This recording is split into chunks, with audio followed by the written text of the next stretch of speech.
Assalomu alaykum qadrdonlar, sizlar bilan yana birga ekanligimizdan bag'oyatda xursandmiz. Va hozir biosfera biologiya masalalari to'plamidan aynan 201-masalasidan nuklein kislotaga bag'ishlangan qismini ishlab beramiz. Birgalikda ishlaymiz va sizlardan iltimos qilamiz. Masalani yaxshilab o'qib oling va imkon qadar mustaqil ishlashga harakat qiling va qayerdadir tushunmovchilik yoki qiyinchilik bo'lsa keyin videoga yuzlaning. Sizga yaxshi kayfiyat tilagan holda biz masalamizni boshlaymiz. 201-masala demak. Ma'lum bir DNK fragmentda adenin nukleotlar 200 ekan va undan sintezlangan aminokislota soni ushbu DNKdagi guanin nukleotlar sonidan 100 kam. Va bizdan so'rayotgan narsasi xuddi shu DNKdan sintezlangan informatsion RNKning uzunligini toping va DNKdagi barcha vodorod bog'lar sonini toping. Demak, DNK molekulasi bor ekan. Adenin, timin, guanin, sitozin. Mana shu DNK molekulasida adenin nukleotlari 200 dan tashkil etadi deyapti. Va shu DNKdan sintezlangan aminokislota ham aytilyapti. Aminokislota. Xo'p. Aminokislotani endi X deb oling, bilmaymiz. Shu guanin nukleotlardan 100 kam. Demak, guanin nukleotlari X plus 100 bo'ladi, to'g'rimi? X plus 100. Endi undan oldin RNK bor, bilamiz. Mana shu RNKni informatsion RNKni uzunligi so'ralyapti birinchi. Qancha? Nanometrda. Va DNKdagi jami vodorod bog'lar nechta deyapti. Qarang. Aminokislota sonini 6 ga ko'paytirsak, biz to'g'ridan-to'g'ri DNKdagi jami nukleotlar soniga o'tamiz. Agar 3 ga ko'paytirsak, informatsion RNKdagi nukleotlarga o'tamiz, to'g'rimi? Demak, jami DNKdagi nukleotlar 6x ekan. Mana ularning hammasi yig'indisi 6x ga teng ekan. Demak, 6x teng 400 600 plus 2x. Mana 2x bor. Bu yerda 4x teng 600, x teng 150. X nima soni? Aminokislota soni ham demak x ga teng, ya'ni 150 ga teng bo'ldi. Va mana bu yerda x ham 150 ga teng bo'lib qoldi. Bu ham 150. Endi topsa bo'ladi. Informatsion RNK DNKning bitta zanjiri bilan teng, ya'ni 200, 100, 300, 450. 450 ni nechiga ko'paytiramiz? 0.34 ga. Va bizda javob chiqadi 153 nanometr. Birinchi savolga javob. DNKdagi jami vodorod bog'lar. Jami nukleotlar sonini biz bildik. Demak, 450 jami nukleotlar DNKda 900 ta. Shunga guanin yoki sitozinni qo'shib bersangiz, jami vodorod bog' kelib chiqadi. 250 ta, to'g'rimi? 100, 150, 250 jami 1150 ta vodorod bog'. Ikkinchi savolning javobi bu. 202-masala. 1323 ta vodorod bog'iga ega bo'lgan DNKning birinchi zanjirida timin nukleot. Demak, DNKni birinchi, ikkinchi zanjir deyapti. Shuning uchun keling to'liq yozib olamiz. Har bir zanjirga adenin, guanin, sitozin, timin. Adenin, guanin, sitozin, timin. Jami vodorod bog'i nechta ekan? 1323 ta ekan. Endi timin umumiy nukleotlarning 15% ni tashkil etadi. Demak, bu ham 15%, to'g'rimi? O'z-o'zidan. Sitozin 10% ni tashkil etadi. 10% sitozin ekan. Demak, bu ham 10%. Shu DNKning ikkinchi zanjirdan sintezlangan informatsion RNKdagi adenin nukleotlari 4dan 1 qismini tashkil etadi. Demak, bundan informatsion RNK sintezlangan. Adenin, guanin, sitozin, uratsil. Va mana shu jami nukleotlarning 4dan 1 qismi degani 25% degani, to'g'rimi? 4dan 1 qism 25% bo'ladi. Keling, mana shundan DNKga o'tsak bo'ladi. Esingizdan chiqmasin. RNKdan DNKga o'tayotganingizda foiz 2 issa kamayib o'tadi. Sababi bu bitta zanjir 100% bo'lishi kerak, bu ikkita zanjir 100% bo'lishi kerak. Shuni hisoblan 2 barobar kamayadi. Ya'ni timin 12,5% bo'ladi. Mana bu ham 12,5% bo'ladi-da. Qo'shsangiz mana bu 25 ga teng bo'lib qoladi. Endi buni topsa bo'ladimi guaninni? Bo'ladi. Sababi 10 bilan 15 25, 12,5 bilan 37,5 bo'ladi. Endi bitta zanjir 50% bo'lsa, ikkinchisi ham 50% bo'lsin. 50% dan ayirsiz, bu ham 12,5% bo'ladi. Bu ham 12,5% ga teng bo'lib qoldi. Jam foizni topib oldik. Demak, bu tomonga o'tayotganda 2 barobar ortadi. Ya'ni 25% bu ham, bu 20%, bu 30%. Xo'p, endi bizdan so'rayotgan narsasi masalada shu denkadan sintezlangan oqsildagi peptid bog'lar. Demak, peptid bog' so'roq. Keyingi savoli mana uratsillar nechta debdi. Xo'p, qarang, bizda jam vodorod bor. Mana shuni 100% ni 100 ta nukleotid deb oling. Agar 100 ta nukleotid bo'lganda edi, biz nukleotidni topmoqchimiz hozir. Jami vodorod bog'i nechta? Guaninni qo'shib bering bunga. 10 ga 12,5, 22,5, 100 ga qo'shib bering. 122,5 ta vodorod bog' bo'lganda shuncha nukleotid edi. Endi shuncha bo'lganda-chi deb so'rasangiz, ya'ni 1323 ta bo'lganda 1080 ta demak bu nukleotid. Mana unday 1080 ta nukleotid. Peptid bog'ni top debdi. Birinchi 6 ga bo'lib olib, aminokislotaga o'tamiz 180 ta. Birni ayiring, 179 ta peptid bog' bo'lib qoladi. To'g'rimi? Demak, birinchi savolning javobi chiqdi. Ikkinchisi, mana bu tomonga o'tsa, tabiiyki 540 tadan nukleotid bo'ladi, to'g'rimi? Ya'ni yarmi bitta zanjira. 540 tani 100% qilamiz. Uratsil necha foiz ekan? Uratsil sonini toping deyapti. X 162 chiqadimi adashmasam? Uratsil soni 162. Ikkinchi savolning ham javobi chiqdi. Endi 203-chi savolga, masalaga o'tamiz. 203. Masalada aytyaptiki, denkaning birinchi zanjirida purin, pirimidin, demak ikkala zanjir aytilyapti. Demak, bunda ham tur juftlik yozamiz. Adenin, guanin, sitazin, timin. Adenin, guanin, sitazin, timin. Birinchi zanjirdagi purin va pirimidin nisbat. Purin mana ular, pirimidin bular. 2 ga 1 nisbat deyapti. Tushunyapsiz-a? Purin adenin bilan guanin, pirimidin, sitazin bilan timin.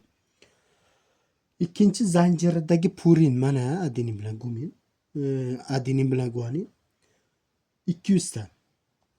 200 ta. O'z-o'zidan mana ular ham 200 ta degan, to'g'rimi? Ha, bular 200 ta bo'lsa, demak bular 400 ta ekan. 2 barobar ko'p, to'g'rimi? Bular ham 400 ta. Xo'p. Birinchi zanjirdagi guanin shu zanjirdagi timindan 1,5 marta ko'p. Qarang, mana u timinni 1 desiz yo x olsiz, mana 1,5x bo'ladi. Guanin. Tushunyapsiz-a? Va umumiy nukleotidlarning 20%. Umumiy nukleotidlarimiz 1200 ta.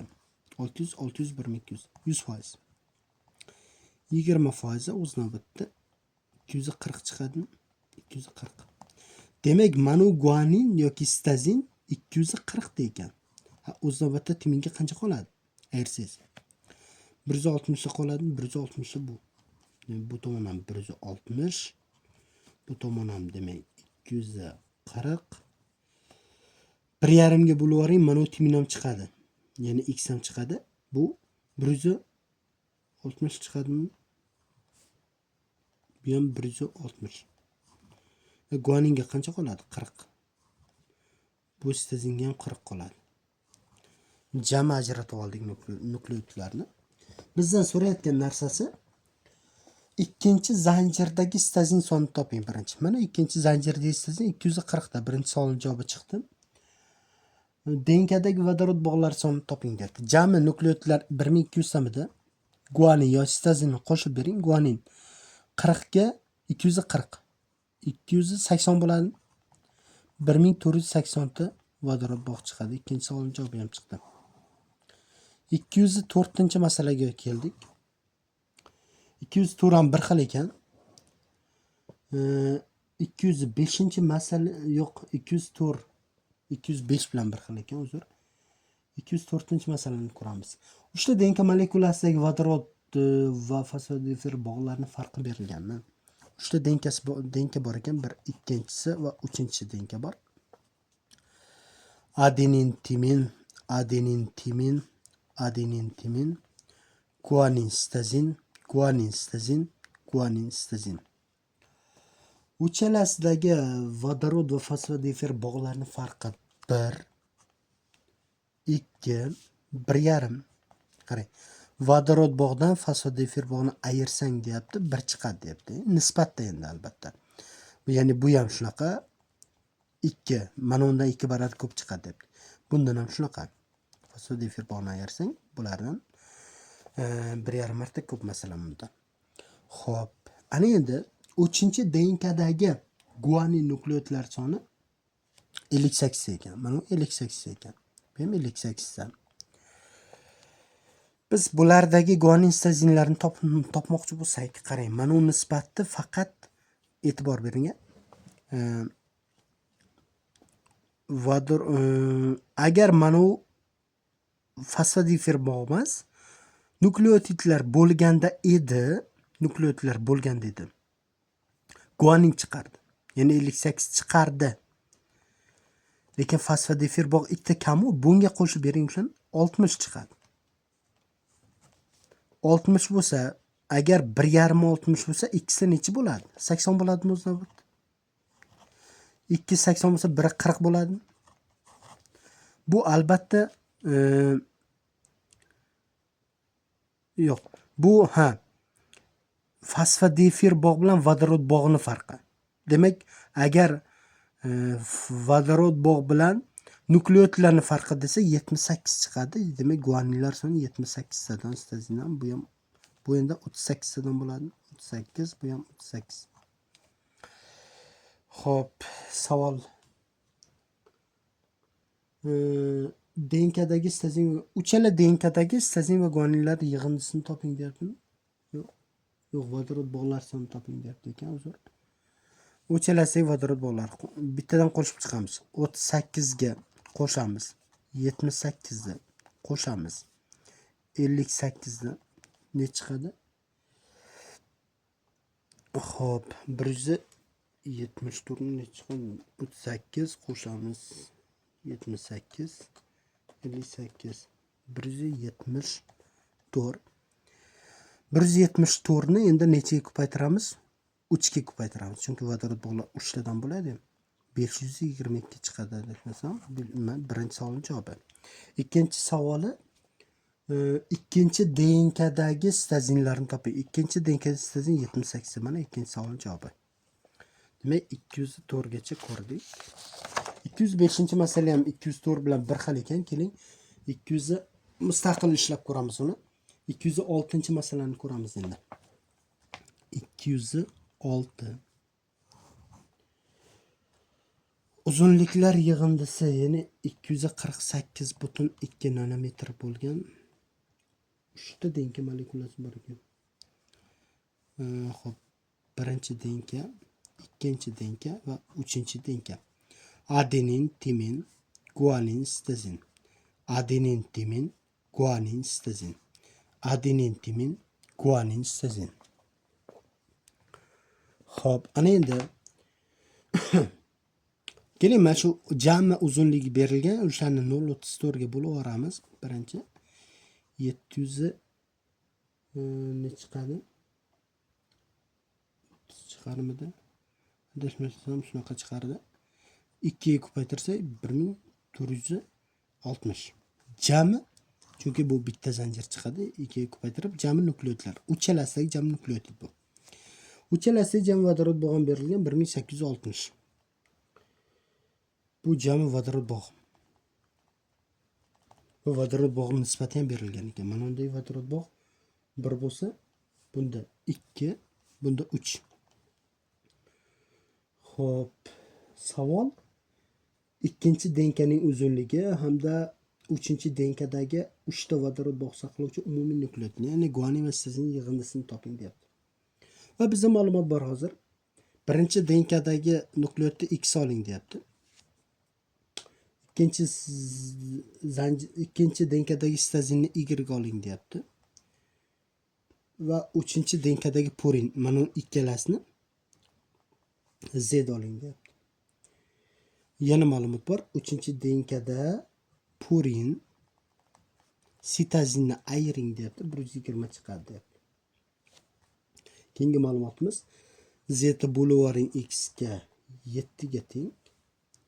Y ni bo'laverin X ga 2 ga teng deyapti. Xo'p. Endi keling boshqa ruchkadan foydalanamiz. Endi hozir mana bu vodorod bog'laridan keling, mana buni qilamiz. Uchalasini qo'shganingizda necha bo'ladi? 6 bo'ladi. Jami vodorod bog'larimiz 6 ta bo'lganda 3 tasi bunga tegishli, 2 tasi bunga tegishli, bittasi bunga tegishli. Bizda vodorod bog'lar bor 1860 ta. Demak, birinchi x qilib 1 ga ko'paytirib 6 ga bo'laveramiz. 310 chiqadimi? Keyin 2 ga ko'paytirsa 2 barobar ko'p bo'lgandan keyin 620 ta chiqadi. Vodorod bog' chiqyapti hozir. Bunga o'z navbatda 3 barobar ko'p bo'lsa 930 chiqadimi? Bundagi vodorod bog'lar 930 ta, bundagi 620 ta, bundagi 310 ta. Endi mana bu formulaga e'tibor qaratamiz. Purindan sitazinni ayirsiz 120 kelib chiqadi deyapti. Endi e'tibor bering. Purin bu yerda ikkalasi. Sitazinni ayiring deyapti. Ya'ni guaninni ayirsiz 120 deganda, mana bu ikkalasidan bittasini ayirsiz. Bu degani adenin 120 ta deyapti. O'z navbatda timin ham 120 ta bo'ladi. Tushunyapsizmi? Endi vodorod bog'larimiz bor. Mana undagi vodorod bog'larni topib, mana undan ayirsa ikkalasiga qoladi. Ya'ni 120 ni ko'paytiramiz 2 ga 240. 930 dan 240 ni ayirsak 0 9 690 chiqadi. 3 ga bo'lib olsak mana undagi nukleotlar kelib chiqadi. 230 mana u 230 ta ekan. Bu ham 230 ta ekan. Jami vodorod bog'i 930 haqiqatan. Ana endi bizda yana kalit bormi? Bor. Z ni x ga bo'lib olsangiz 7 chiqadi deyapti. Bu degani Z x dan 7 barobar ko'p. Z ikkalasimizda ya'ni 120 plus 230 mana shularni yig'indisi edi Z'imiz. 350 chiqadi. 350 ni 7 ga bo'lib olsak, mana bu formuladan foydalanib x kelib chiqadi. 50. Ya'ni mana yerda adenin 50 ta degani. Bu yerda timin ham 50 ta degani. O'z navbatda qarang. Y ni x ga bo'lib olsangiz, bu 2 barobar ko'p deganda y x dan. Bu 100 tadan degani y'imiz. Bu ham 100 ta. Chiqdi. Xo'sh, ana endi qolgan nukleotlarni ham topsak bo'ladi o'zi. Bizdan nima so'rayapti? E'tibor beraylik hozir. Bu ikkinchi DNKning uzunligini deyapti birinchi. Demak, bundagi jami nukleotlarni topishimiz kerak. Buni 3 ga ko'paytiramiz vodorod bog'iga 300. Mana bu vodorod bog'dan ayiramiz. 300 ni ayirsiz 320 kelib chiqadi. 2 ga bo'lib olsangiz 160 chiqadimi? Xo'p, 160 ta adenin bor ekan. Bu ham 160 ta timin bor ekan.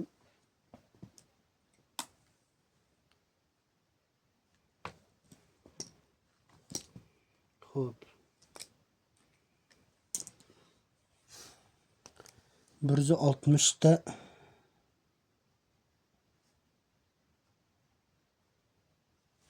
adenin timin. Endi uzunligini toping deyapti. Demak, ikkinchi DNKda nukleotid 260 ta bitta zanjirda. Shuni ko'paytiramiz 0.34 ga. 0.34 ga ko'paytirsak, demak 260 ni ko'paytiramiz 0.34 ga. 88.4. Birinchi savolning javobi chiqdi. Nanometrda chiqyapti albatta. Ikkinchi savoli Uchinchi denkadagi guanin va sizinlar yig'indisi deyapti endi. Bu yerda 460 chiqadimi? 460. Ikkinchi savolni javobim chiqdi. Xo'p, 206-masalamiz ham chiqdi mana. Keyingisi 207 ham bir xil ekan. 208 ga o'tamiz endi. 208-masalamiz sig'adimi? Sig'diramiz. 208-masala.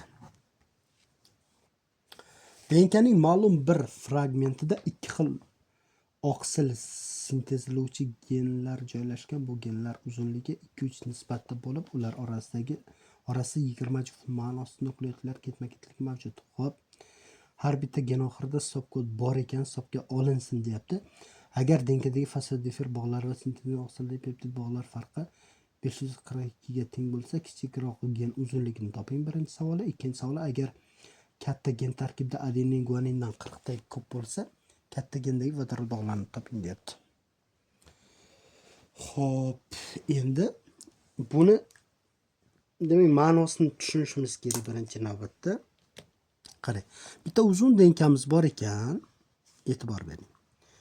Mana shunda ikki xil gen bor ekan. Masalan, mana shuncha qismi bitta gen, mana shuncha qismi. Qarang, bitta gen. Yana mana shuncha qismi boshqa bir gen.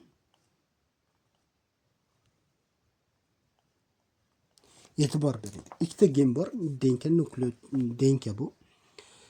Mana bu gen uzunligi nisbati masalan 2 deyapti.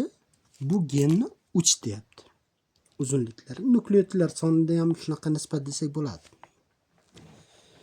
Va mana oradagi ma'nosiz nukleotidlar 20 juft, ya'ni 20 ta butomunda nukleotid bor. Jami 40 ta. Xo'p, endi shu DNKdan sintezlangan oqsildagi peptid bog'larni shu DNKdagi fosfodifir bog'lardan ayirsangiz deyapti. 542 chiqadi deyapti. Xo'sh, e'tibor bering. Ikkita oqsil sintezlangan. Biz aminokislotani X olaylik. Peptid bog'ni -2 qilamiz. Sababi ikkita oqsil. Agar bitta oqsil bo'lganda -1 qilardik. Mana bu formula peptidniki. X ni o'zi aminokislotniki. Tushunyapsiz? Endi e'tibor bering. X ni o'zini, ya'ni aminokislotani o'zini 6 ga ko'paytirsam, 6x bu DNKdagi nukleotidlar bo'ladi. Faqat jami nukleotid emas, oqsil sintezlangan qismidagi nukleotid. Masalan, mana ular yo'q ichida, 6x da. Sababi bu aminokislota mana bu qismdan sintezlangan va yana ham bitta narsa, stop kod hisobga olinsin deyapti.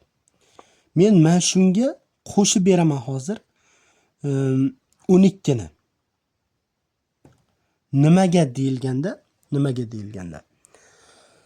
Sababi mana unda bitta stop kod bor, bu 3 ta. Masalan, RNKga o'tsa bor, albatta, informatsion RNKda bo'ladi. 3 ta nukleotid, bu o'rtog'i ham bor, 6 ta bo'lib qoladi. Bunda ham 3 ta informatsion RNKda bor, bu bilan 6 ta bo'ladi. 6, 12. 12 ni qo'shib bersam, uje mana bu DNKga o'tyapman-da, e'tibor bering. Endi mana uni 40 tani ham qo'shib beraman. Sababi bular ham bor, men mana bu DNKdagi jami fosfodifir bog' deyapti. Mana shu DNKdagi jami nukleotid hozir. Keling, fosfodifir bog'ga aylantirish uchun mana 12 ni 10 qilib qo'ysam bo'ladimi, bo'lmaydimi? Sababi fosfodifir bog' ikkita ekan bo'ladi. Mana uje fosfodifir bog' bo'lib qoldi hozir mana shu yig'indisi. Mana shundan deyapti. Nimani ayiramiz? Peptid bog'larni ayiramiz. Teng bo'ladi deyapti. 542. 542. X'imiz ne chiqadi? X'imiz 98 chiqadimi? Adashmasam yo'q. Xo'p. Bu tomonga o'tadi. 6x 5x bo'lib qoladi. 5x bo'ladi. Teng bo'ladi. 50 ni ayiramiz. 492. Demek 542 dan ayiramiz 50 ni, 2 ni qo'shib beramiz va 5 ga bo'lamiz. Xatolik ketdi. Mana bu yerda 12 deganimizda mana 2 lar hisobga olinmasa 542 dan ayiramiz 50 ni va 5 ga bo'lib yuboramiz.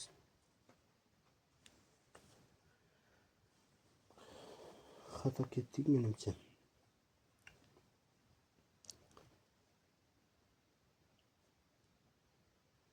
x to'g'ri. Bu tomonga ketadi. 542 dan 50 ni ayiramiz. Ya mana qos ichida ekan, chiqsa kepilib bo'lib 98 chiqar ekan. Uzr. 98 chiqadi. O'zi 98 chiqmaydi, 490 chiqadi. X'imiz 98 chiqadi xolos. X'imiz 98 chiqadi. Endi X'imiz 98 chiqdi. Bu yerda X'imiz amino kislota, to'g'rimi? Amino kislota 98 yoki mana shuni 98 ni 6 ga ko'paytirsak va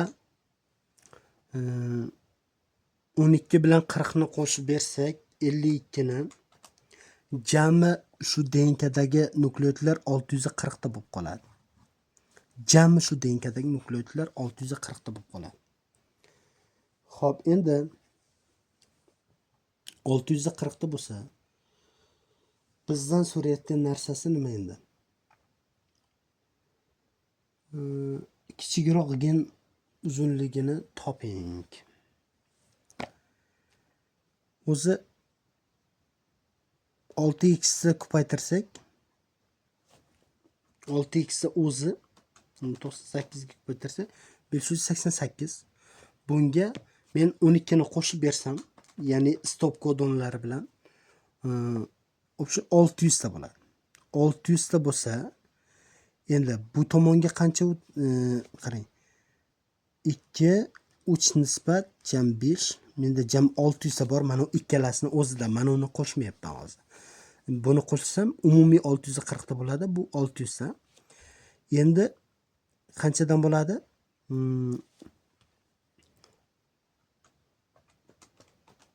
240 ta demak. Bu tomon. 360 ta bu tomon, demak bu tomonda 360 ta, 240 ta bu tomonda nukleotlar bor. Va buni bo'lamiz 2 ga 120 ko'paytiramiz 0.34 ga.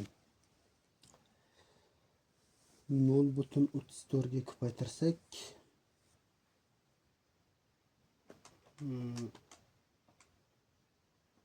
120 ni ko'paytiramiz 0.34 ga. 40.8. 40.8 nanometr. Kichik DNKni, kichik genni uzunligini topdik. Birinchi savol. Ikkinchi savoli, adenin bor masalan bunda. Timin bor, guanin, sitozin bor. Aytayaptiki, agar katta gen tarkibidagi adenin guanindan 40 ta ko'p bo'lsa, masalan guanin X oling, 40 plus X, to'g'rimi? Bu ham 40 plus X, bu X. Katta gendagi vodorod bog'larini topish uchun nima qilamiz? Demak, buni yarmi. 180 yarmi, ya'ni mana bu tomon deylik. 40 plus x teng 180 ga. 2x teng 140. X teng 70 mi? 70. Demek bu yerde 70 da guanin var. 70 da sitazin var. O'z navbatda 180 dan 70 ni ayirsak, 110 ta bo'ladi. 110 ta adenin var. 110 ta timin var. Haqiqatan 40 taga farq qilyapti haqiqatan. Endi jami 360 ga guaninni qo'shib bersak bo'ldi. 360 plus sitazin va guanin 70. 430 degan javob to'g'ri. 208-masalamiz ham chiqdi. 209 ham bir xil ekan. 210-masalaga o'tamiz. Shu joylarni qaytadan ko'rib chiqib 100% o'rganishga majburmiz bu masalalarni albatta. O'zimizdagi texnik xatolar uchun uzr so'raymiz. Texnik xatolar yoki o'zimizdagi matematik xatolar uchun uzr so'raymiz albatta. 2010-masala 210. Rizosfera rambuledan olingan ikkita denka. Demak, rizosfera bor. Rambule bor. Ikkalasi ham bakteriya. Bakteriyada bilamiz denkasi mana bunaqa halqasimon bo'ladi. To'g'rimi? Ikkalasidagi jami fosfodifir bog'lar yig'indisi 1044 ta. Bu degani bilamizki nukleotlar soni 1044 ta desak bo'ladi. Chunki halqasimon denkada nukleotlar bilan fosfodifir bog'lar soni teng bo'ladi. Buni bilamiz. Endi rambule denkasi fragmentdagi adenin nukleotlar ikkala denka fragmentiga orasida irtibotli bog' saqlovchi nukleotlarning belgilangan bir qismi. Qarang. Mana unda masalan ma'lum bir qism adenin timin qilib olaylik. Mana shundagina guanin sitazin. Bunda ham adenin timin guanin sitazin. Aytyaptiki mana undagi timin deyapti. Jami adenin timin ikkalasi adenin timinlarni belgilangan bir qismini tashkil etadi deyapti. Xo'p. Rizosfera denka fragmenti timin nukleotlari tarkibida 75 ta dezoksiriboza bo'lsa. Bunda demak bu degani mana bu timin 75 ta degan. Chunki bitta nukleotda bitta dezoksiriboza bo'ladi. Bu ham 75 ta ekan. To'g'rimi? Xo'p. Endi e'tibor bering.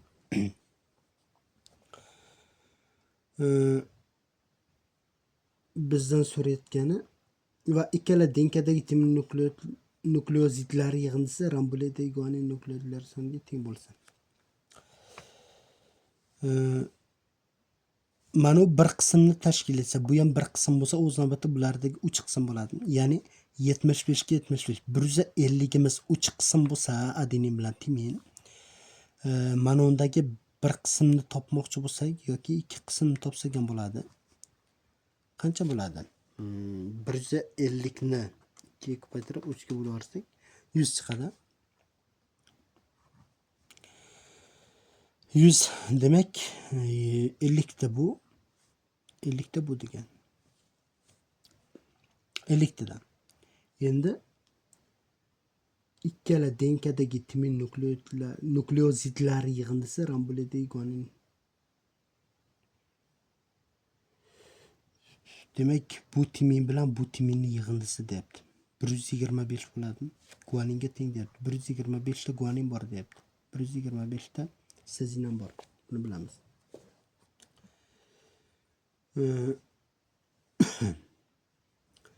Birinchi organizm denka fragmentdan sintezlangan oqsil tarkibidagi peptid bog'lar sonini toping. Bitta stop kodon bor. Xo'p. Jami nukleotlarni bilamiz 1044 ta. To'g'rimi? Mana ularni qo'shib chiqamiz. 50 ga 50 100 plus 125 ga 250 jami 350 qo'shamiz yana 150 ni 500. Endi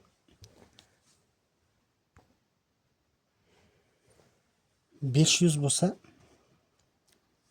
1024 dan 1044 dan ayiramiz 500 ni. 500 ga 44 chiqadi. 2 ga bo'lib beramiz. 2 ga bo'lib bersak 272 bo'ladimi? 272. Demak 272 tadan ekan bular. 272. Xo'p, ana endi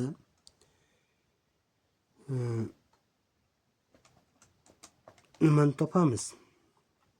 Mana undan sintezlangan oqsildagi peptid bor.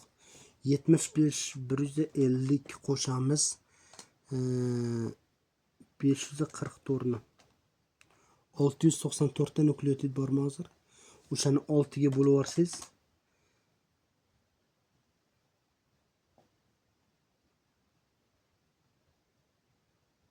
demak 272 qaytaramiz 2 ga 150 ni qo'shib bersak 694 to'g'ri. 6 ga bo'lib bersak 115 chiqadi. 6 ga bo'lamiz va 1 ni ayirsangiz 114 bejavob chiqadi. Bu 210-masala edi. 211 ham bir xil ekan. Endi 212-masalaga o'tamiz. 212. 3 xil denkada nukleotlar jami 2400 ekan. Qarang. Birinchi denka, ikkinchi denka, uchinchi denka.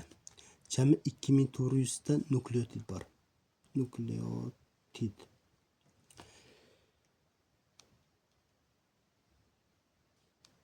Birinchi X, Y, Z. Va bizda formula bor. Adenin, timin, guanin, sitozin, adenin, timin, guanin, sitozin. Formula bor. Z teng 1,75 X ga. Hop. Y ni bo'lib yorsak X ga 2,25. Ya'ni Y Xdan 2,25 marta katta degan. Hop, keyingi formulamiz bor. X denkada, ya'ni mana bu denkada, keling mana shuni pastiga yozamiz. Adenin bilan guaninni timinga bo'lib yorsak ne chiqadi deyapti? 2,5 chiqadi deyapti. Keyingi formula bor. Y denkada adenin, guanin va sitozinni yig'indisini adenin bilan timinga bo'lib yorsak bu ham 2,5 chiqadi. Hop. Va Z denkada adenin plus guanin plus sitozinlar yig'indisi 680 ga teng deyapti. Birinchi Y denkadagi adeninlar sonini toping. Birinchi savol, ikkinchi savol uchala denkadagi jamoat a'zolari sonini toping. Xo'p, buni qanday topamiz? Biz mana undan nisbat qo'yib olamiz. E'tibor bering.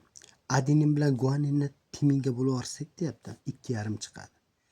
Bu o'z navbatda nima degani? Mana bu bilan buni son tengmi? 1 deb olsangiz bu ham 1 bo'ladi. O'z navbatda buni 1,5 degani, to'g'rimi? 1 bilan 1,5, 2,5, 1 ga bo'lsangiz 2,5 chiqadi. Demak, nisbatni qo'yib oling. 1, 1, 1,5, bu ham 1,5. Xo'p. Jami 5. Endi buni ham nisbatni qo'yib olsak bo'ladimi, bo'lmaydimi? Bo'ladi. Sababi e'tibor bering. Bunda 2, 1,5. Bunda qanday nisbat bo'ladi?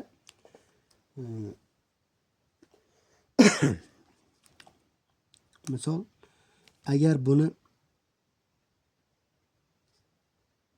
2 deb olsak, buni ham 2 deb olsak, buni 1 olsak, jam 5 bo'ladi. Bu ham 1 bo'ladi. 5 ga 5 ni 2 ga bo'lsangiz 2,5 chiqadi.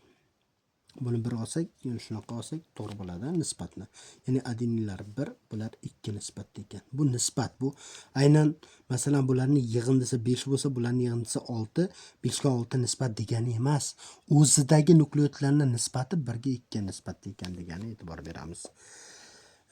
Endi bu yoqqa mana bu formuladan foydalanamiz. Qarang. Biz mana uni 5 deb olsak, yig'indisi, nukleotlarning yig'indisini aytyapman. Tushunyapsiz? 5 ta deb olsak, mana 6 ta deb olmaymiz. Sababi aytibdiki, x ni y dan 2,25 marta kichik deb. Ya'ni 5 ni nima qilamiz? 2,25 ga ko'paytirsak, 11,25 y ni nisbat chiqadi. Mana bu haqiqatan nisbati shunaqa. Endi z-chi. Z bundan 1,75 marta ketdi ekan. Teng bo'lib qolibdi-yu, ya'ni 5 ni ko'paytiramiz endi 1,75 ga. 8,75 ekan. Mana bu haqiqiy nukleotlar nisbati. Shunaqa bo'lgan paytda, shunaqa bo'lsa, jamini qo'shib yuboring-da hozir. Qo'shamiz 11,25 ni qo'shamiz 5 ni. Jami 25 chiqadi, to'g'rimi? Jami 25 ta bo'lganda shunaqa edi. 2400 ta bo'lgandacha x, y, bu z teskari bo'ldimi? Ya'ni 2400 da ko'paytiramiz 8,75 ga va bo'lamiz 25 ga. 840 ekan. Mana undagi nukleot. Xo'p, keyingisi 11,25 ni ko'paytiramiz 2400 ga bo'lamiz 25 ga. 1080 ekan. 1080. Keyingisini ham topib olamiz. Bir yo'la 2400 da ko'paytiramiz 5 ga bo'lamiz 25 ga. 480. Mana jami hammasidagi nukleotlar chiqdi bizda. Endi birinchi savol nima edi? Birinchi savoli y dagi adeninlar sonini toping. Y denkadagi. Mana y denkadagi adeninlar 1 ga 2 nisbat ekan. Ya'ni buni x olsangiz bu 2x bo'ladi. Mana yerga yozaylik. X 2x plus x teng mana uni yarmida endi, to'g'rimi? 540 ga. 3x teng 540 ga bo'lsa, 3 ga bo'lib yuboramiz endi x ni. 540 ni 3 ga bo'lib yuborsak 180 dami? To'g'ri ekan. 180 dan chiqadi. X'imiz 180 ta. Ya'ni adeninning soni 180 da chiqdi mana. Adenin x edi. Buni soni esa 2 barobar ko'p, ya'ni 360 ta bo'ladi. Keyingisi uchala denkadagi jam vodorod bog'lar sonini toping deyapti. Endi buning uchun guaninlarni ham topishimiz kerak ekan. Mana 300 necha dedik? 60 tami. Topib qo'yaylik buni. Buchi 480. Buni x oling, buni 1,5 x oling. Buni ham mana yerga yozamiz. X plus 1,5 x teng mana uni yarmi. 240. 2,5 x teng 240 x teng 240 ni 2,5 ga bo'lib yuboramiz. 96. Agar x'imiz 96 ta bo'lsa, demak y necha bo'ladi? 240 dan 96 ni ayiramiz endi 144. 144 ta. Ya'ni 1,5 ga ko'paytirsak ham bo'ladi. Bu ham chiqdi. Bunikini chiqaramiz xuddi shunaqa endi. Buniki mana yerda tayyor narsa bor bizda. Adenin, guanin, sitozin. To'g'ri, 680. Agar 840 dan ayirsiz, o'z-o'zidan teminga qoladi. 0 6 1 160. Demak 160 ta timin bor ekan. 160 ta adenin bor degan. Sitozinlarga qancha qoladi? 360 840 dan 360 ni ayiramiz, 2 ga bo'lib bersak 240 dan. 240. Va hammasini qo'shib chiqamiz. 240 ga 360 ni qo'shamiz. Yana 144 ni qo'shamiz. Jami nukleotimiz necha? Bunga qo'shib bersak vodorod bog'lar soni chiqadi. 3144 mi? 3100 Xo'p. 144. Mana bu yerda adashmagan bo'lsak, 96 ni 1,5 ga ko'paytirganda yo'q, to'g'ri ekan. To'g'ri ekan. 3144 javob. Keyingisi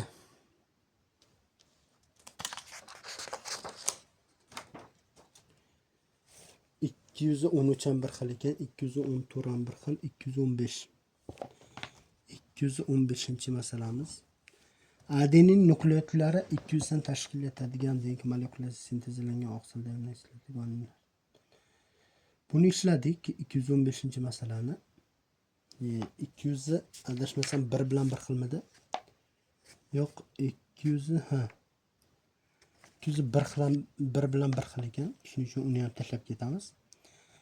216 ham, 217 ham bir xil. 218 ga yuzlanamiz.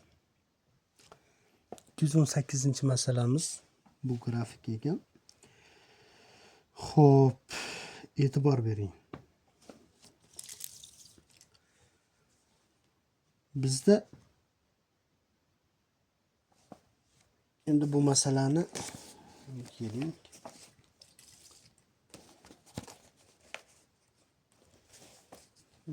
Ko'ramiz. Chunki bu filogenetik ekan.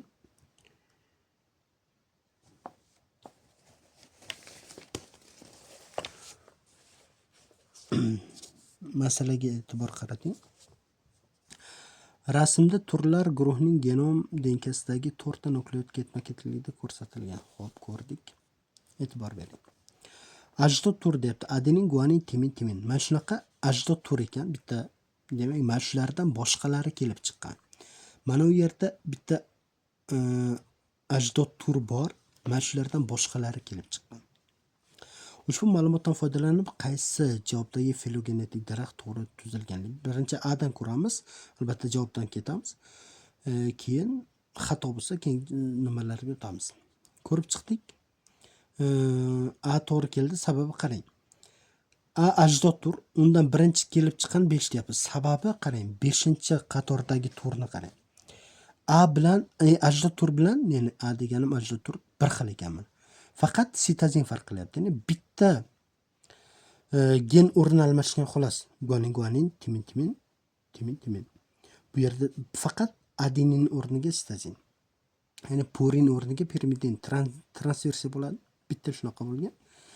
Ya'ni o'xshash gen faqat 5 bilan, hozir ajdod tur bilan 5 o'xshash. Shuning uchun birinchi 5 kelib chiqqan dedik. Endi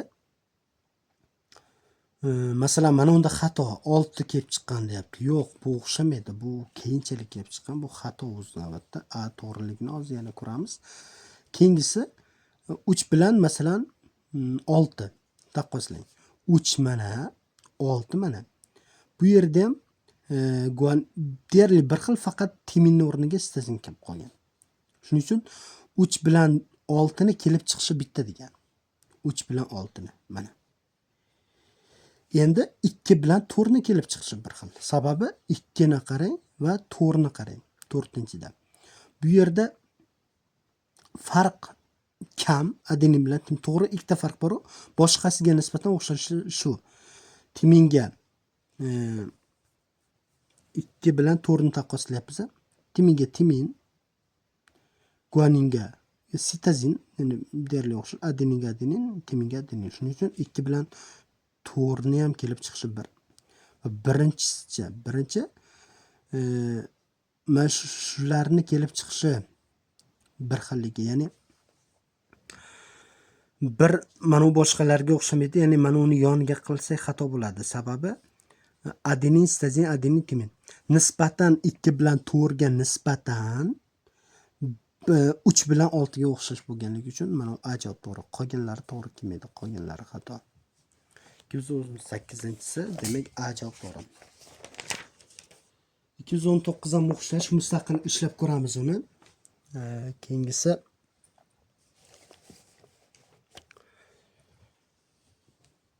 220.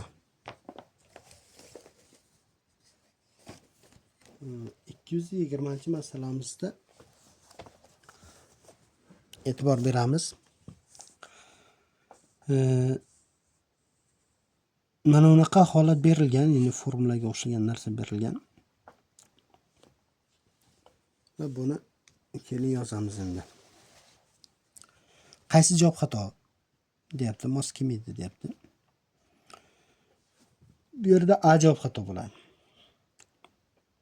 Sababi qarang, denkani birinchi zanjirda timin 150 ta. Ikkinchi zanjirda sitozin 500 ta. Endi matritsali sintezdan keyin masalan 350 ta deyapti. Bu to'g'ri kelmaydi. Buni ishlash uchun nima qilamiz? Adenin 220, adenin plus timin bo'lamiz guanin plus sitozin 1/4 ga teng deyapti. Xo'p. Keyingisi 2000 ta jami nukleotid bor denkada. Jadvaldagi birinchi va ikkinchi zanjirdagi asoslar soni va zanjirdan birida transkripsiyalangan matritsali RNK ko'rsatilgan bo'lsa, noto'g'ri fikrni toping deyapti. Ajob noto'g'riligi aniq. Sababi qarang, bitta denka bor. Birinchi zanjiri masalan adenin, guanin, sitozin, timin. Adenin, guanin, sitozin, timin. Masalan, timinni mana bu birinchi zanjirda timinni 150 ta deyapti. Navbatda bu ham 150 ta bo'ladi. Ikkinchi zanjirda sitozinni 500 ta deyapti. Navbatda bu ham 500 ta bo'ladi. Uratsilni 150 ta deyapti. Uratsil endi qaysi tomondan sintezlanganligi, mana bu tomondan sintezlangani aniq. 150 ta bo'lsa, balki bu tomondan bo'lishi ham mumkin hali. Lekin agar hozir x masalan 500 ro'parasida x turibdi, bu 350 bo'lmaydi, bu xato bo'ladi. Bu tabiiyki 500 bo'ladi. Shuning uchun A javob xatoligi to'g'ri. A xatoligi uchun o'shani olamiz, o'sha javob to'g'ri bo'ladi. Nazariya oson ekan. Chunki qolgan javoblar ham to'g'ri chiqadi.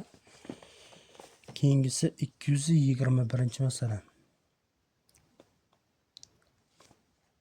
221-masala. Birinchi zanjirda denka bor ekan.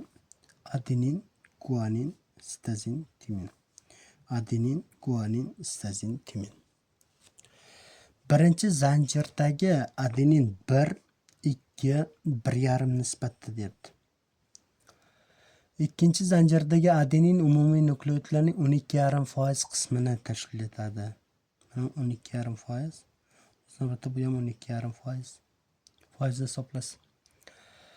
Hamda vodorod bog'lar fosfodifer bog'laridan 420 vodorod bog'lar fosfodifer bog'laridan 422 ga ko'p. Ya'ni ayirsak 422 ga kelib chiqadi deyapti. Denkadan sintezlangan oqsildagi aminokislota og'irligini va denkaning uzunligini toping. Xo'p, qanday hisoblaymiz? Agar mana bu 2 fosfodifer bog' doim nukleotlardan 2 ekan bo'ladi, buni bilamiz. Shuning uchun 2 ni bunga qo'shib bersam, mana 420 ta bo'lib qoladi. Farqi.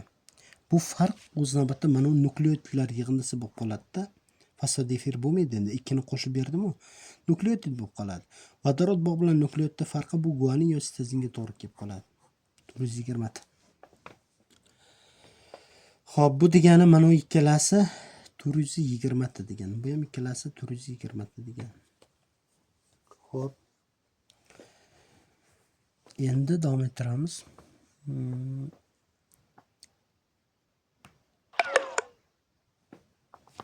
Adenin nukleotitlari jami. Nukleotlarning 12,5% tashkil qilsa, bog'lar shuncha ko'p bo'lsa, hop.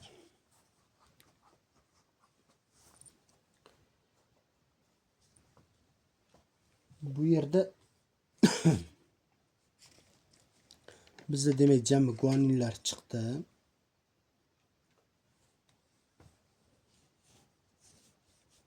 Endi nima qilamiz?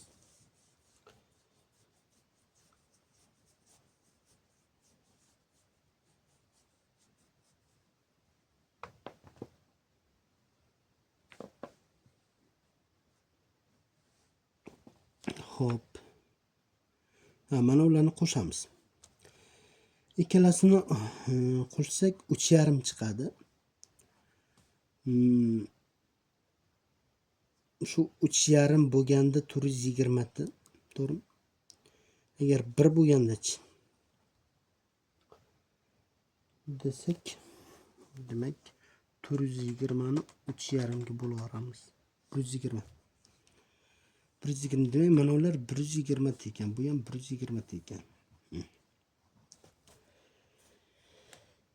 Endi 120 240 plus 420 840 jami 1080. Mana shu 1080 tamiz 75% bo'ladi. Sababi 12,5 ga 12,5 25 bu adenin. Mana shu adeninlarni sonini topmoqchimizda biz hozir adenin bilan timin. Xo'p. 1080 ni ko'paytiramiz, 25 ga bo'lamiz, 75 ga.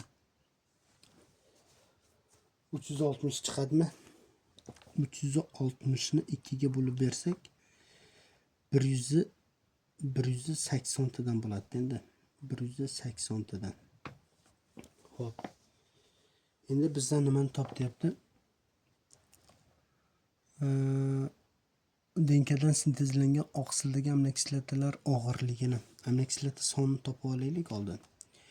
Demak, jami nukleotlarimiz qancha bo'ladi?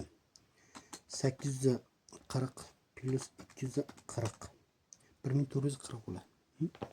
1440. Bo'lamiz 6 ga. Bo'lamiz 6 ga. 240. 120 aminokislota nimasiz? 120 ni ko'paytirsak 28800 deb chiqadi.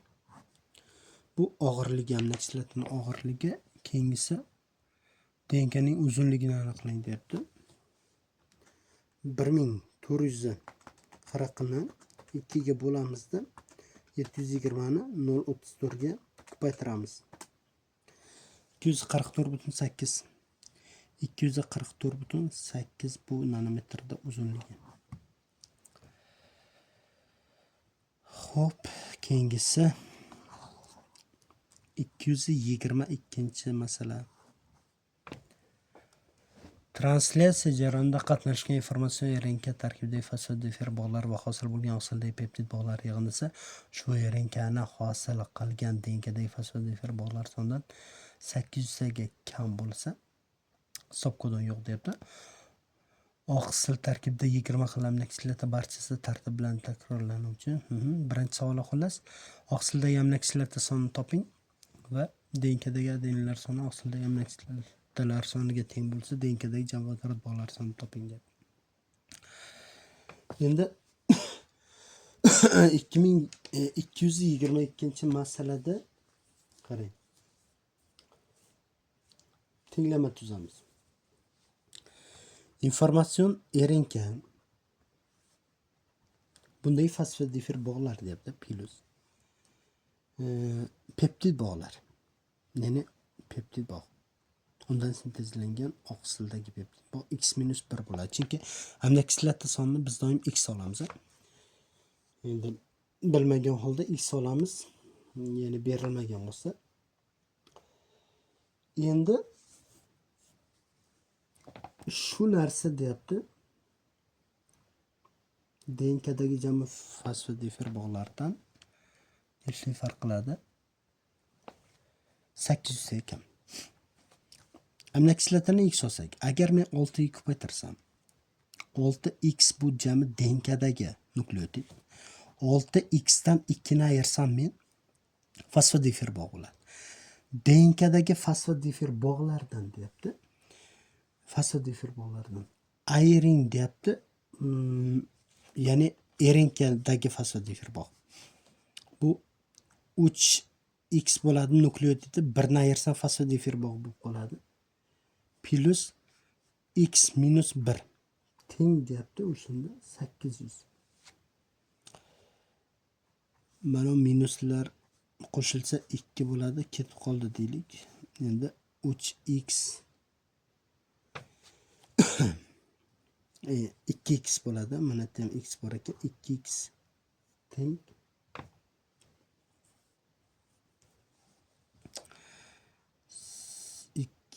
2x teng 800, x teng 400 ga. X'imiz 400 ga teng bo'lib qoldi. X bu aminokislotani soni edi. DNKga o'tmoqchi bo'lsak, 400 ni 6 ga ko'paytiramiz. 2400 ta DNKdagi nukleotidlar bo'lib qoladi. DNK.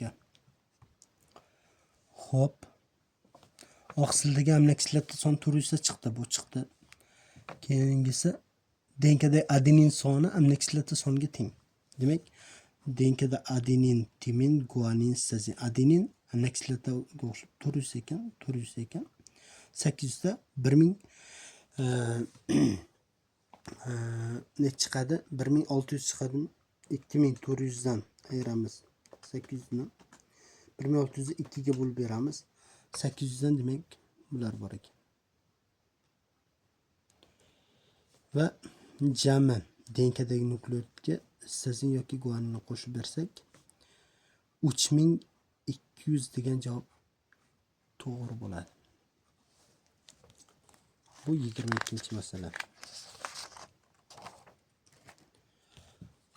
Endi 23-masalaga o'tamiz. 223. Formatsion RNK bor ekan. Adenin, guanin, sitozin, ratsil. DNK teskari transkripsiyada. Xo'p, adenin, guanin, sitozin, timin. Adenin, guanin, sitozin, timin. Informatsion RNKda 60 ta uratsil bor deyapti. 60 ta uratsil bo'lsa, demak 60 ta bu, 60 ta o'z navbatda. Shu RNK zanjiridan teskari transkripsiyalangan DNK zanjirida sitozinlar soni informatsion RNKda uratsillar sonidan 2,5 marta ko'p. 60 ni 2,5 ga ko'paytiramiz. 150 ta. Endi bitta zanjirda aytyapti, lekin ma'lumot bermabdi.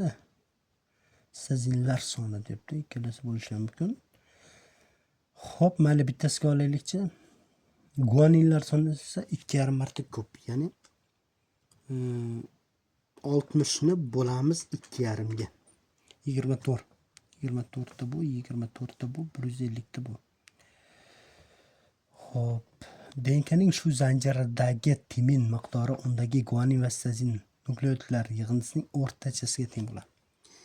Elektorga 150 ni qo'shamizda 2 ga bo'lib olsak, o'rtachasi 87 ta. Bu ham demak 87 ta degan. Xo'sh, endi bizdan so'rayotgan narsasi nima endi? DNK molekulasi vodorod bog'larini toping. Jami nukleotidlarni hisoblaymiz. 150 qo'shamiz 24, qo'shamiz 60, oxirida 642 ta jami nukleotid bor. 100 nechini qo'shamiz endi? 174 ni. Ya'ni bu yo sitozin yo guaninni. Qo'shamiz 174 ni. 816 degan javobimiz B javobda bor ekan. 224 ham bir xil ekan. 225. 225 mioglobin oqsilning sinteziga javobgar bo'lgan. Endi 225 ni qarang. Formula bor. Adenin plus timin minus guanin. Bo'lamiz. Guanin plus sitozin minus adenin teng guanin plus sitozin taqsim timin minus guanin. Shunaqa nisbatda bor ekan denkada. Denka adenin timin guanin sitozin nisbati shunaqa ekan. Denkadagi vodorod bog'larining umumiy nukleotidlardan sonidan farqi 150. Bu degani 154 ta guanin yoki sitozin. Ikkalasi 154 tadan degan. Bo'lsa deyapti. Nimani topamiz? Jam vodorod bog'larini topamiz. Endi mana bu nisbatga e'tibor bering. Xo'sh, agar men adenindan bir oladigan bo'lsam, buni ham bir oladigan bo'lsam, birga bir 2 bo'ladi. Xo'sh. Endi 2 bo'ladigan bo'lsa, buni bir yo'q, bunda xato bo'ladi. Buni bir olsak ham baribir bunga teng bo'lmaydi. Bularni 1,5 olaylik. Bularni bir olsak, bularni 1,5 olsak hozir. Masalan, bular ham 1. Bu yerda bularni 1 oldik, buni 1,5 oldik. Buni 1,5 oldik misol uchun, buni 1 oldik. E'tibor bering. Nimaga uni qoldik? Hozir mana ularni bo'lganimiz, buni bo'lganimiz bilan bir xil chiqishi kerak. Masalan, 1,5 ga 1,5 ni qo'shsak 3, 1 ni ayirsangiz 2 bo'ladi. Mana bo'lgan sonimiz kichik bo'lishi uchun hozir keyin buni kichik oldik. 1 ga 1 ni qo'shsak 2, 1,5 ni olsangiz 0,5. 2 ni 0,5 ga bo'lsak 4 chiqadimi? 2 ni 0,5 ga bo'lsak 4 chiqadi. Endi buni qarang. 1 ga 1, 2, 1,5 dan 1 ni ayirsak 0,5, 2 ni 0,5 ga bo'lsak 4 chiqadi. Demak, mana shunaqa nisbatda ekan. Xo'p, endi guanin 1 bo'lsa, demak 1,5 ga ko'paytiramiz ekanda. 154 ni ko'paytiramiz 1,5 ga. 231. Bu ham 231 degan. Vodorod bog'larini top deyapti. Demak, 2 ga ko'paytiramiz, qo'shamiz. 154 924. Xo'p, unaqa javobimiz yo'q ekan, lekin to'g'ri javob shu. Menimcha qayerdadir xato ketgan, chunki 154 ni yana qo'shsak, mana uni 2 marta qo'shib beribdi-da, mana bejavob chiqargan keyin. Yo'q, mana shu 924 degan javobimiz to'g'ri. Xo'p, keyingi masalamiz 226-masala. Denka og'irligi va u sintezlangan oqsil og'irligi o'rtasidagi farq 117 ming daltonga teng bo'lsa, denka uzunligini toping. Biz denka bilamiz, aminokislotani bilamiz. Aminokislota 6 ta denkadan bitta aminokislota masalan sintezlanadi. Agar 6 ta nukleotidi bo'lsa. Bittaning massasi 120, 6 taning massasi 345 ham bilamiz. Nukleotid massasini 6 ga ko'paytirsak 2070 buni massasi va farqini ko'ramiz. 1950 farq bo'lganda edi. 6 ta nukleotid edi. Yoki aytaylik shuncha massa edi. Endi bizda qancha deyapti? 117 ming deyapti. Endi 117 mingni ko'paytiramiz 2070 ga bo'lamiz 1950 ga. X teng 124.200 bo'lamiz endi 345, chunki bu nimasi nukleotidlar soni kelib chiqadi. 360 ta nukleotid bor ekan denkada. Xo'p,